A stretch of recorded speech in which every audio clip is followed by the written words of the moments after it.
మనిషికి అనేక రకమైనటువంటి ఆలోచనలు వస్తుంటాయి. సాధారణంగా ఒక మనిషికి ఆలోచనలు వస్తే ఆ ఆలోచనలు తన జీవితానికి పనికొచ్చేవిగా ఉండాలి. అంటే తను ఏం చేయాలి, ఎలా ఎదగాలి, ఎలా చదువుకోవాలి, ఏ ఉద్యోగం చేయాలి, ఎలా సంపాదించాలి, ఎలా బ్రతకాలి, ఇటువంటివి ఆలోచనలు.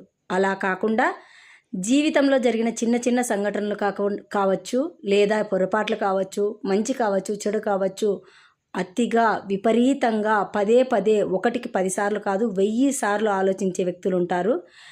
అందులో అతి ఆలోచనలు, విపరీతమైన ఆలోచనలు, భయంకరమైన ఆలోచనలు, భయపెట్టే ఆలోచనలు, నరకం చూపే ఆలోచనలు, ఇతరులతో చెప్పలేని ఆలోచనలు ఇన్ని ఉంటాయి. ఆ ఆలోచనలు అనుభవించే వ్యక్తికి మాత్రమే అర్థమవుతాయి.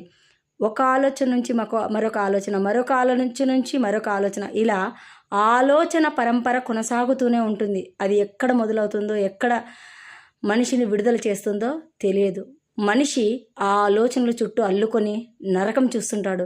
దీన్ని ఓసిడి అంటారో మరేమంటారో ఏదంటారో తెలియదు, కానీ ఆ ఆలోచన వచ్చినప్పుడు మనిషి దానికి విపరీతంగా రియాక్ట్ అయిపోయి అతిగా ఆలోచించి నరకం చూస్తుంటాడు. అది అనుభవించే వ్యక్తులకు మాత్రమే తెలుసు. కానీ దీని నుంచి బయటపడాలంటే ఒకటే మార్గం, ఆ ఆలోచన నీది కాదు. మన ఇంట్లో చీమలు, దోమలు, ఈగలు వస్తుంటాయి, పోతుంటాయి. నీ మెదడులో కూడా ఆలోచనలు అలా వస్తుంటాయి, పోతుంటాయి, అంతే.